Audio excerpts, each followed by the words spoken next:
1968년생 레나 마리아를 다 아시나요? 레나 마리아 들어보셨죠? 예. 이 레나 마리아는요, 스페인 말에서 태어났는데, 이 아이가 태어났을 때 두 팔이 없고, 그리고 왼쪽 다리는 오른쪽 다리에 비해서 반 이상 아주 짧은 다리로 태어났어요. 그러니까 이 아이가 태어났을 때 그 모습이 너무나도 희귀해서 의사도 너무 당황했던 거죠. 그래서 3일 동안 이 아이를 부모님에게 보여주지 못합니다.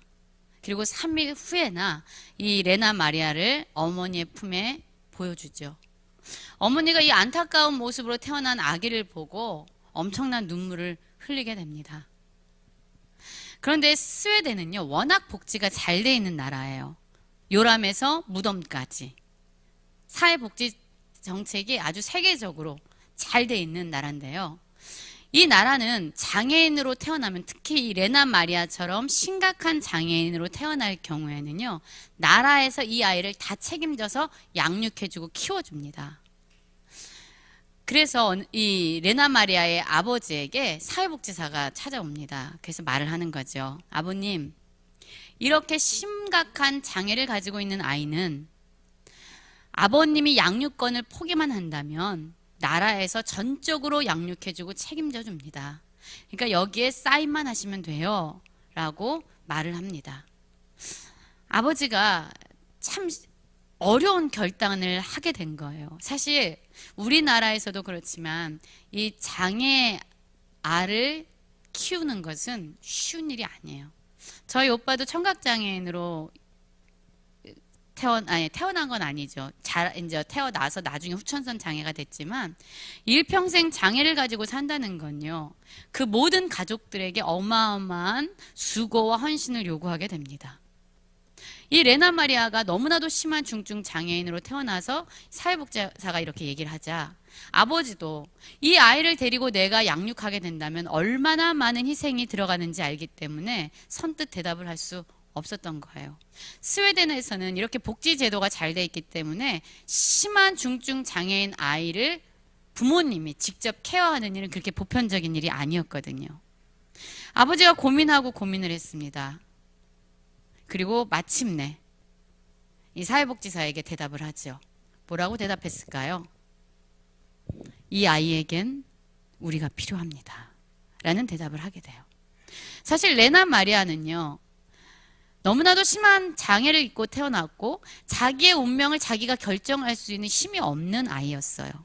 아버지가 버리면 버리는 거고, 부모가 이 아이를 그냥 사회복지시설에 맡기겠다라고 하면 이 아이는 그냥 그러한 운명에 처해져야 되는 거죠.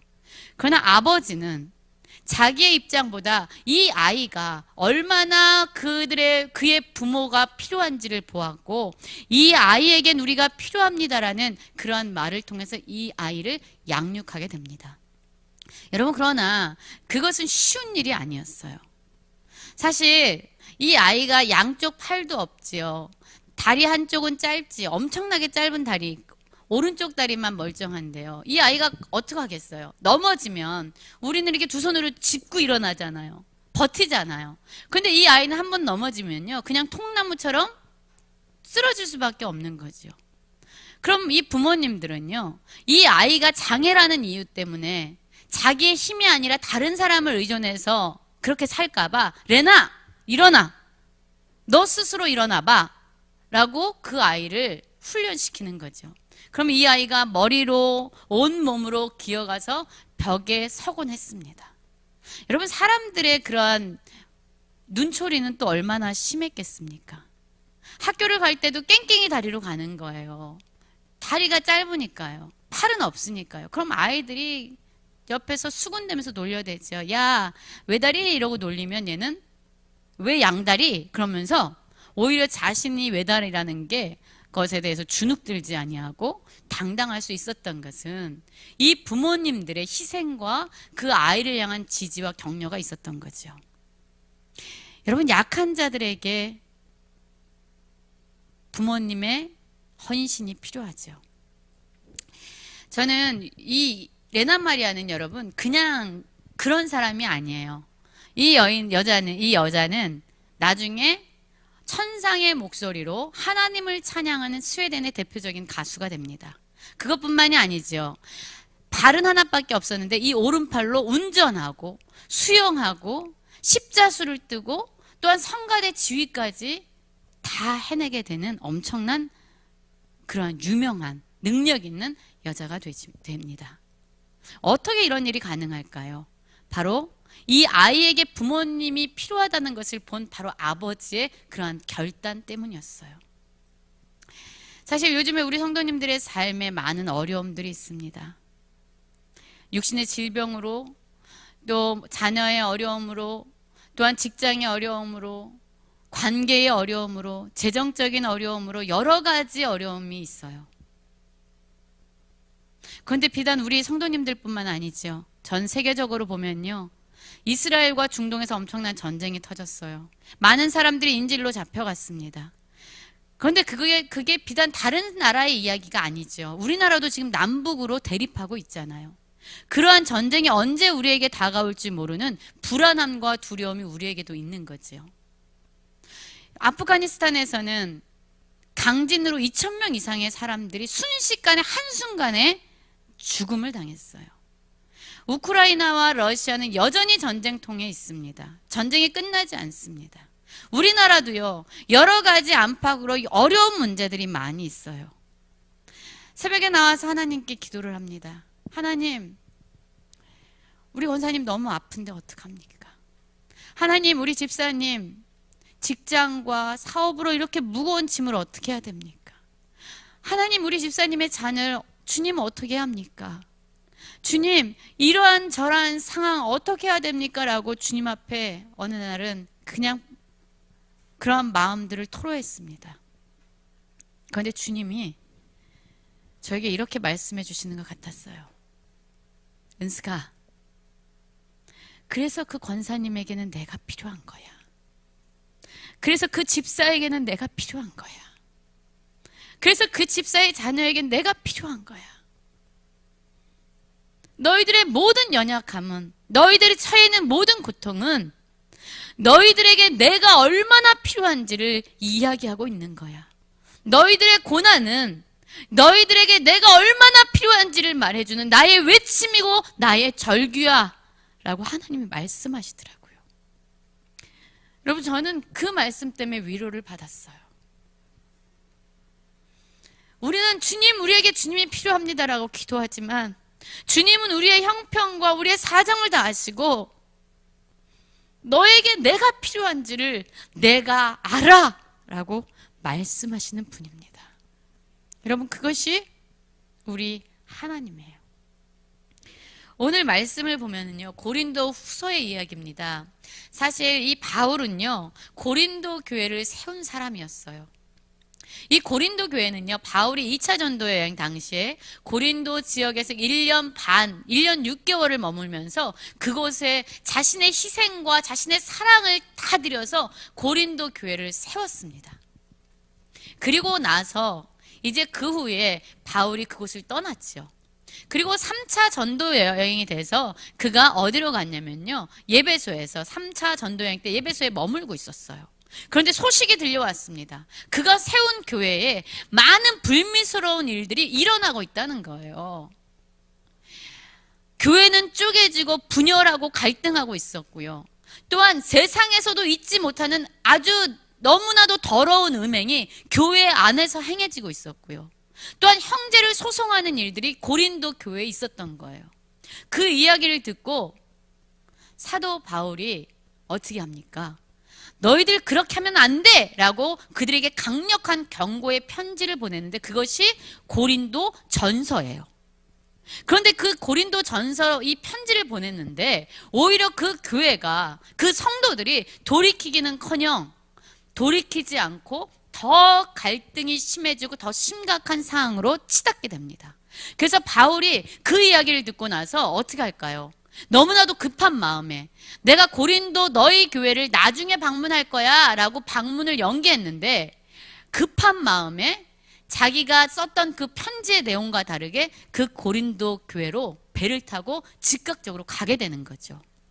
그런데 이 고린도 교회 성도들이 얘기하는 거예요. 아니, 우리 교회 나중에 방문한다며 왜 이렇게 오는 거야? 자기 약속도 지키지 못하는 사람 아니야? 저게 무슨 사도야?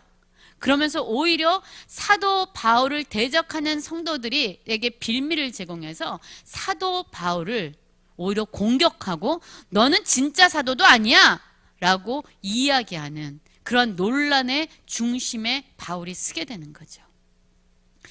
교회를 방문했는데 오히려 회개는커녕 바울은 그들에게 외면을 당한 거예요. 그래서 그 아픈 마음에 다시 에베소로 돌아와서 그들에게 눈물 어린 편지를 다시 쓰게 됩니다. 그리고 그 편지를 그 고린도 교회 성도들이 보고 나서 그래도 많은 사람들이 돌이키는데 몇몇은 여전히 돌이키지 아니하고 사도 바울, 그건 사도가 아니야 라고 이야기하면서 사도 바울을 대적하는 거예요. 여러분 한번 생각해 보세요. 사도 바울이 지금 얼마나 어려운 상황에 있는지 여러분 그려지십니까? 우리가 자녀들을 낳는데 자녀들이 서로 싸우고 서로 소송하고 서로 폭력을 휘두르면 어떠한 마음이 드시겠어요? 마음이 찢어지시지요. 그런데 그것뿐이 아니에요. 당신이 내 부모야? 당신이 무슨 내 부모야? 나한테 이래라 저래라 간섭하지 마. 당신은 내 부모도 아니야. 라고 부모의 마음에 못을 박는다면 여러분 우리가 얼마나 마음이 찢어지겠습니까? 지금 그러한 상황이 바로 바울이 처해 있는 상황이라는 거예요. 이런 어려운 상황 가운데서 그래도 바울이 건강하고 약함이 없이 복음을 전했다면 그래도 바울이 예수님이 세우신 사도지라고 생각할 수도 있었겠지만 여러분 오늘 말씀을 보십시오. 오늘 말씀을 보면은 바울이 육체의 가시를 가지고 있었다라고 말합니다. 육체의 가시는 무엇일까요? 누구는 안질이라고도 얘기해요. 눈이 보이지 않고 눈이 어두웠을 것이다. 저도 요즘에 눈이 갑자기 너무 나빠지니까 너무 불편한 거예요. 뭐가 이렇게 보이질 않으니까 나중에 무슨 생각까지 드냐면 이러다가 진짜 눈이 안 보이면 내가 어떻게 말씀을 준비할까? 내가 어떻게 설교를 할 수 있겠어? 이런 생각이 들 때도 있더라고요. 그러니 여러분 지금 사도 바울이 복음을 전해야 되는데 눈이 지금 병에 있다면 그것도 심한 문제겠지요. 그런데 또 어떤 사람들은 사도 바울이 간질이 있었다라고도 얘기를 하는 거예요. 여러분 한번 간질이 있었다라고 생각해 보세요. 사도 바울이 예수 그리스도를 복음을 전할 때마다 그에게 때때로 간질이라는 증상이 나타나서 그가 입에다 거품을 물기도 하고 경련을 일으키기도 하고 쓰러진다고 한번 생각을 해보십시오.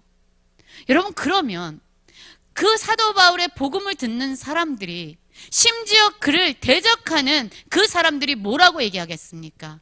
야, 너나 잘해. 너 몸이나 신경 써. 네가 무슨 예수 그리스도를 믿으라고 우리한테 가르쳐. 네 몸도 제대로 건사하지 못하는 게 어떻게 우리에게 예수를 믿으라고 얘기할 수 있어? 라고 이야기하지 않겠습니까? 여러분이 사도 바울의 육신에 있는 가시는요, 예수 그리스도의 복음을 전하는 데 있어서 때로는 장벽이 되고 때로는 걸림이 된 것이에요. 그래서 이 사도 바울이 어떻게 한다라고 얘기합니까? 오늘 말씀을 보면 이렇게 말씀하고 있습니다. 한번 볼까요? 12장 7절이지요. 여러 계시를 받은 것이 지극히 크므로 너무 자만하지 않게 하시려고 내 육체의 가시 곧 사단의 사자를 주셨으니 이는 나를 쳐서 너무 자만하지 않게 하려 하심이라. 이것이 내게서 떠나가게 하기 위하여 내가 3번 주께 간구하였더니 라고 이야기하고 있습니다. 여러분 이 어려운 상황 가운데서 이 질병의 상황 가운데서 오히려 육신의 연약함 때문에 복음 전파에 어려움을 겪고 있는 이 상황 가운데서 여러분 바울이 할 수 있는 일은 아무것도 없었어요. 충분히 자기의 삶을 자랑할 수 있었겠지요. 내가 빌립보 교회에 옥에 갇혔을 때에 내가 찬양을 하니까 옥문이 열렸어. 내가 죽은 유두고를 살려냈어. 나도 너무나도 많은 고통을 당했지만 하나님이 나를 살려주셨어. 나는 귀신을 내어 쫓았어. 많은 병자들을 치유했어라고 자기를 자랑할 수도 있었지만 바울은요, 자기가 하는 그 자랑이 하나님에게 들려줘야 될 영광을 막을까봐 사람들이 바울 자신에게 관심을 갖고 하나님에게 관심을 갖지 않을까봐 자랑하지도 않았다라고 얘기해요. 바울이 이 심각한 상황 가운데서 모두가 나를 공격하고 자신이 세운 교회 성도들마저 너는 사도가 아니다라고 그를 부인하고 대적하는 이 상황 가운데서 여전히 육신의 가시를 가지고 그가 할 수 있었던 것은요, 그저 하나님 앞에 나아가서 긍휼을 구하는, 하나님, 내 육신의 이 가시를 제발 떠나가게, 제발 제거하여 주십시오, 제발 이 병을 고쳐주십시오라고 간구했다라고 얘기합니다. 여기서 3번 간구하는 건요, 그냥 1번 기도하고 2번 기도하고 3번 기도한 게 아니에요. 아주 간절하게 영혼이 부서지도록 하나님께 기도한 것이죠. 여러분, 우리가 힘들고 어려운 상황이 있습니까? 해결할 수 없는 문제가 우리에게 있습니까? 우리 여기에 있는 분들요, 한 분도 문제 없는 분이 없고 한 분도 어려움이 없는 분이 없어요. 슬픔과 고통을 마음에 다 담고 우리는 살아가고 있잖아요. 여러분, 이 고통 가운데서 하나님이 우리에게 원하시는 것이 무엇입니까? 너는 상황을 해결할 수 없어. 너는 문제를 해결할 수 없어. 너는 사람을 바꿀 수 없어. 너는 아무것도 할 수 없는 연약한 자야. 나에게 와서 긍휼을, 자비를 불쌍히 여겨달라고 나에게 와서 기도해라. 너희에겐 내가 필요하다라고 주님이 우리에게 말씀하고 있는 거예요. 여러분이 고난은요, 하나님이 우리를 부르시는 하나님의 외침입니다. 하나님의 절규예요. 제발 나에게 와서 나에게 기도해라. 너희에겐 내가 필요하다라고 말씀하시는 하나님의 증거입니다. 이 상황 가운데서요, 사도 바울이 하나님 앞에 나아가서 하나님, 이걸 제발 떠나가게 해주십시오라고 기도했어요. 얼마나 간절히 기도했겠습니까? 여러분, 우리도 이러한 상황 가운데서 기도하셔야 합니다. 이 상황 가운데서 우리는 주님을 바라봐야만 합니다. 우리가 그냥 하나님의 생각을 마음대로 재단하고 이랬을 거야 저랬을 거야 라고 하나님을 제한하지 아니하고, 우리는 열려진 귀와 가난한 심령을 가지고 하나님 앞에 기도하셔야 합니다. 그것이 우리에게 고난을 주신, 어려움을 주신, 힘겨운 상을 주신 하나님의 목적이었어요. 그래서 이 고난 가운데 사도 바울이 하나님께 기도하지요. 그러나 여러분, 이 기도의 끝에서 하나님이 바울에게 응답을 해주십니다. 그 응답이 무엇인지 우리 한번 볼까요? 응답이 무엇입니까? 우리 한번 보면은요, 9절입니다. 우리 9절 한번 다 읽어볼까요? 시작. 나에게 이르시기를 내 은혜가 내게 족하다. 이는 내 능력이 약한 데서 온전하여 짐이라 하신지라. 아멘. 여기까지만 읽겠습니다. 여러분, 기도는요, 우리의 뜻대로 하나님을 조정하거나 하나님을 움직여서 내 뜻이, 내 방식이, 내 계획이 이루어지는 것을 의미하는 것이 아니에요. 기도는요, 우리를 향한 하나님의 뜻을 발견하고 깨닫는 수단이고 통로입니다. 여러분이 바울의 기도의 끝에서 그렇게 간절히 하나님께 기도했는데 하나님이, 그래, 너가 그렇게 열심히 나에게 와서 기도했구나. 내가 너의 질병을 치료해 줄게. 내가 너의 상황을 바꿔줄게. 내가 너에게 어려운 그 재정의 문제를 다 해결해 줄게. 관계를 다 회복해 줄게. 너가 너의 속을 썩이는 그 사람을 변화시켜 줄게라고 말씀하지 않으신 거예요. 오히려 하나님이 고난 가운데서 기도하는 이 사도 바울에게 병을 고쳐주지도 않고 육신의 가시를 빼내주지도 않고 문제를 해결해주지도 않겠다라고 하나님이 말씀하시는 거죠. 여러분, 그 기도의 끝에서 아무것도 이루어지지 않았어요. 문제가 해결되지도 않았어요. 병도 낫지 않았어요. 힘겨운 상황이 바뀐 것도 아니지요. 그런데 여러분, 그 기도에서 사도 바울이 얻은 것이 있습니다. 그것은 바로 사도 바울을 향한 하나님의 뜻이었어요. 바울아, 네가 약하냐?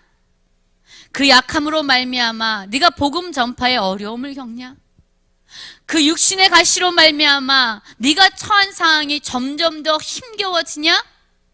그러나 너 이거 기억해라. 나의 은혜가 너에게 이미 족하다 라고 하나님이 말씀해 주는 거예요. 왠지 알아? 왜냐하면 네가 약할 때에 내 능력을 붙잡고 있기 때문이야. 너가 약해야만 나를 바라보기 때문이야. 네가 무너져야만 나를 붙잡기 때문이야. 그래서 내 능력이 너의 약함을 통해서 강함이 되고 온전함이 되어 너에게 나타나는 거야 라고 말씀해 주는 거죠.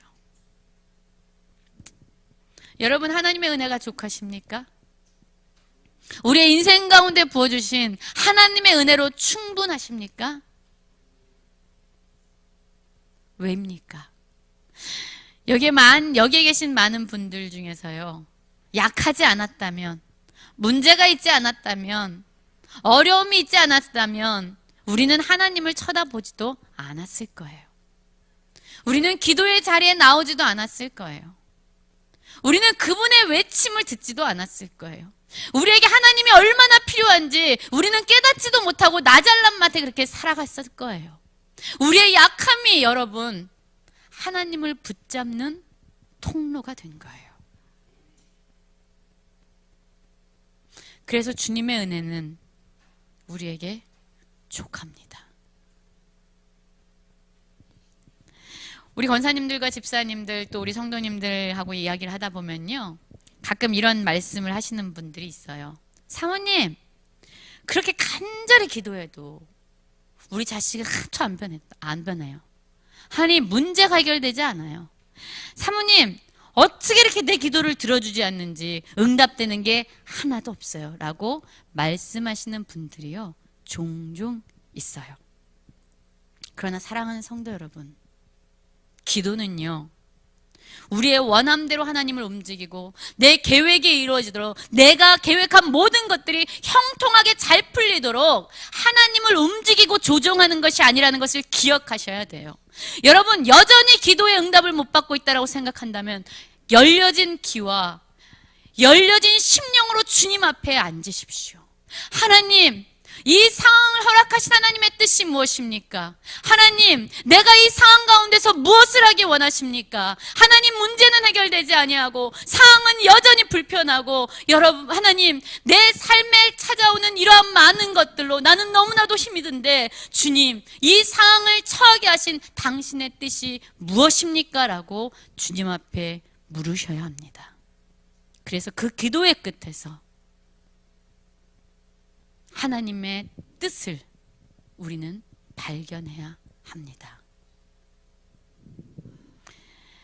여러분, 기도는요, 상황이 아닌 우리를 변화시키는 거예요. 사도 바울이요, 자신을 향한 하나님의 뜻을 그 기도의 끝에서 보게 됩니다. 그런데 놀라운 일이 일어나요. 우리 말씀 한번 같이 보겠습니다. 우리 9절, 그러므로부터 한번 읽어볼까요? 9절입니다. 그러므로, 시작. 그러므로 도리어 크게 기뻐함으로 나의 약한 것들에 대하여 자랑하리니 이는 그리스도의 능력이 내게 머물게 하려 함이라. 그러므로 내가 그리스도를 위하여 약한 것들과 능욕과 궁핍과 박해와 곤고를 기뻐하노니 이는 내가 약한 그때의 강함이라. 아멘.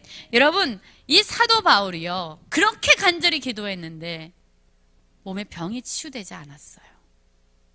상황이 하나도 바뀐 것이 없습니다. 문제가 해결되지 않은 것이죠. 그런데 여러분, 오늘 말씀을 읽어보면요, 사도 바울이요, 기뻐했다라고 얘기해요. 그것도 그냥 짧은 기쁨이 아니라 그가 크게 기뻐했다라고 이야기하고 있는 거예요. 도리어 크게 기뻐했다. 문제가 변화되지 않고 상황이 변화되지 않았지만 이제 내 관점으로 상황을 보는 것이 아니라, 내 관점으로 문제를 보는 것이 아니라, 내 관점으로 사람을 보는 것이 아니라 하나님의 관점으로 상황을 해석하고 하나님의 관점으로 사람을 바라보고 하나님의 관점으로 나를 바라보니까 이제 내가 슬픔이 변하여 기쁨이 되고, 문제와 상황은 여전한데 나는 나의 약함이 이제 더 이상 제거되고 없어져야 될 문제덩어리가 아니라 오히려 나를 하나님께로 붙들게 하는 축복임을 알고 내가 기뻐한다라고 오늘 말씀은 우리에게 이야기해 주고 있습니다. 우리 성도님들 중에서요, 그런 분이 있더라고요. 너무나도 큰 문제가 있습니다. 그 문제로 주님 앞에 기도하기 시작했어요. 근데 상황이 변한 게 아니에요. 문제도 변하지 않았어요. 근데 이야기하시는 거예요. 내 마음이 충분히 기쁩니다. 이 어려움 가운데서 하나님이 무엇을 중요하게 여기시고 하나님이 무슨 원함으로 나에게 말씀하시고 내가 무엇을 하기 원하시는지 하나님의 뜻을 발견하니까 내가 오히려 기쁩니다. 문제가 여전하고 상황이 여전하지만 내 마음은 기쁩니다라고 기쁨을 노래하는 분이 있습니다. 여러분, 기도는요, 상황을 바꾸는 것이 아니에요. 문제를 해결하는 것이 아니에요. 그 기도 가운데 하나님은 우리를 만나주시고 우리의 관점을 하나님의 관점으로 변화시켜 주시고 하나님의 관점으로 내가 처한 상황을 해석하게 하시고 하나님의 은혜를 붙잡게 하여 결국 우리 자신을 변화시키는 그러한 능력이 바로 기도인 것이에요. 여러분, 바울은 오늘 그래서 그렇게 얘기하는 거예요. 하나님, 내 문제와 약함 없어져야 되고 제거돼야 될 문제덩어리라고 생각했는데 오히려 나를 하나님께 붙잡게 하는 그런 축복이고 그러한 능력이니 내가 이제 나의 약함을 자랑하겠습니다라고 사도 바울이 오늘 말씀 가운데서 선포하고 있습니다. 이제 더 이상 문제가 아닌 거죠. 더 이상 상황의 어려움이 아닌 거죠. 더 이상 고통이 아닌 거죠. 왜요? 기도 가운데 하나님을 만나고 하나님의 관점으로 모든 것을 바라보고 하나님의 은혜를 발견했기 때문입니다. 그래서 여러분, 사도 바울은요, 그의 약함을 이제 자랑하기 시작해요. 오늘 저희가 함께 부른 나라는 찬양, 나 가진 재물 없으나, 제가 중고등학교 때요, 이 찬양을 많이 불렀어요. 제가 이 찬양을 부를 때마다 참 많이 울었어요. 그때는 뭐 이렇게 재물에 대해서, 지식에 대해서 막 이런 거 없고 뭐 이런 거 생각도 안 했는데 그 찬양만 부르면 참 많이 울었습니다. 그 찬양을 부르면서 많은 그리스도인들이 눈물을 흘렸는데 그 이유는 바로 그 찬양을 작사한 송명희 씨라는 분 때문이에요. 여러분, 송명희 씨 아십니까? 이 송명희 씨가요, 1963년에 태어났습니다. 의사가 실수했기 때문에 태어날 때에 중증 장애를 입고 태어나게 돼요. 그래서 이 송명희 씨는요, 이 머리가 완전히 굳어진 게 아니라 계란이 여물지 않으면 물렁물렁 하잖아요. 그 닭알이 될 때. 이 머리가 그렇게 아물지 않은 그 계란처럼 물렁물렁 해가지고 감히 만질 수도 없었어요. 울지도 못하고 몸을 가누지 못하는 상태에서 태어났던 거죠. 엄마는 젖을 먹일 수 있는 힘도 없었고요. 아버지는 결핵이었어요. 집은 우유를 사 먹일 수 있는 형편이 아니었어요. 그러니까 세심한 돌봄도 못 받았죠.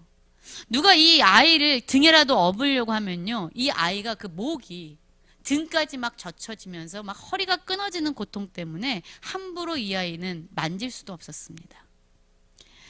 이 송명희 씨가 17살 때까지 누워서 지내면서 무엇을 원망했겠어요? 세상을 원망하고 부모를 원망하고 차라리 죽는 게 낫지. 분노와 원망이 그의 가슴에 가득 찼죠. 여러분, 그런데 이 송명희 씨가요, 모태신앙이었거든요. 그런데 17살까지 그렇게 막 분노와 원망으로 살던 이 송명희 씨가 17살 때 결단을 합니다. 내가 죽더라도 하나님 한번 만나고 내가 죽어야겠다. 그러면서요, 그때부터 간절히 기도를 하는데, 그 간절한 기도 속에서 하나님의 음성이 그의 마음에 들립니다. 내가 너를 버리지 않겠노라. 그 음성을 듣고 이 송명희 씨가 자신을 찾아온 하나님을 만나게 돼요. 이 17살 때 하나님을 만난 이후로 이 송명희 씨가요, 그 몸을 가지고 4년 동안 매일마다 5시간씩 하나님 앞에서 기도하기 시작합니다.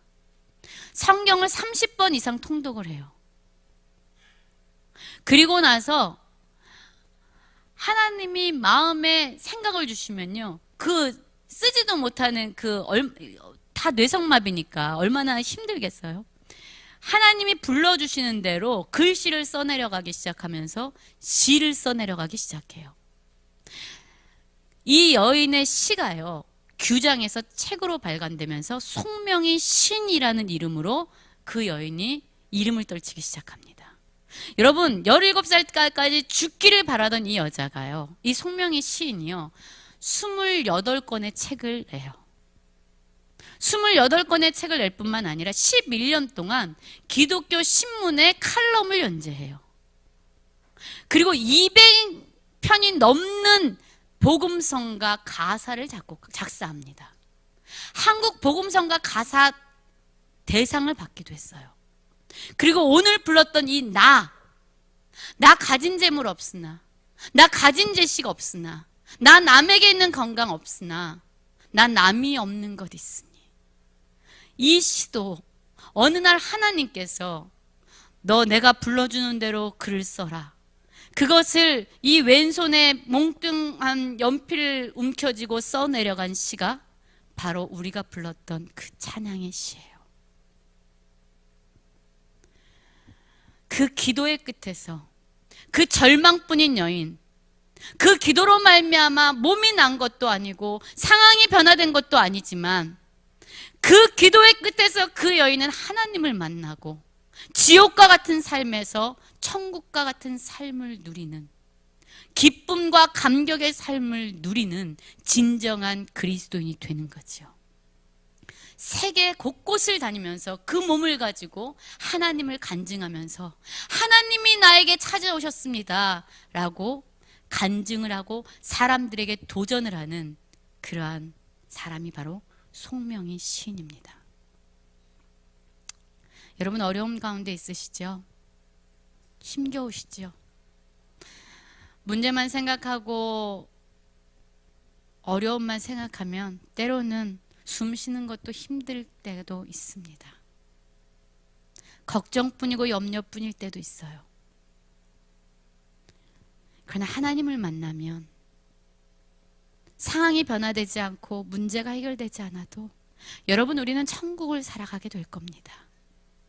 하나님의 눈으로 우리가 처한 상황을 해석하기 시작하고 어떠한 상황에서도 하나님의 뜻을 발견할 수 있는 그러한 눈이 있다면 우리는 절망 가운데서 소망을 붙잡을 수 있고, 어려움 가운데서도 우리는 은혜 안에서 힘있는 활기찬 삶을 살아갈 수 있습니다. 바울이 기도의 끝에서 하나님의 뜻을 발견하고 자신의 약함을 오히려 자랑한 사람이 된 것처럼, 우리도 어떠한 상황에서도 하나님께 기도로 나아가고 그 기도의 끝에서 하나님의 뜻을 발견하고 또한 나를 변화시키시는 그 하나님께 감사와 찬양을 올려드리는 모든 성도님들 되시기를 간절히 기도합니다.